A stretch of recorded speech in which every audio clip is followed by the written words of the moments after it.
Ticket price 12,000 रु 40,000 जाके और पर्सनाल देखा कर जाऊला तर 1,00,000 ରୁ 2,00,000 टका। हाँ आज्ञा ये प्राइस हूँ लियोनेल मेसी को देखा करने केउठार वेस्ट बेंगल लोक मैंने जाके फ्रस्ट्रेशन है कि चेयर फपाड़ी की स्टाडियम को नानखार कर देइछन्ती। लियोनेल मेसी भारत आसिले जहाँकि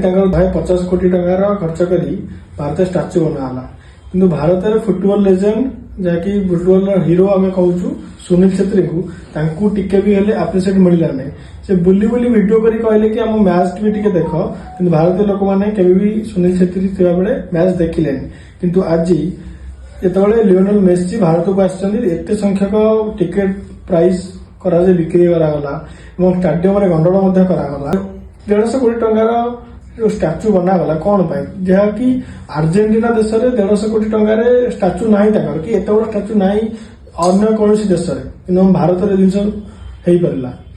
कहीं देश में 150 कोटी स्टाच्यू बनइबे से 150 कोटी टंकार से स्टाडियम तैयारी करेंगे किंतु आम भाग्य आम भारतर दुखद विषय यही सब पॉलिटिशियन आम भारतीय लोक मान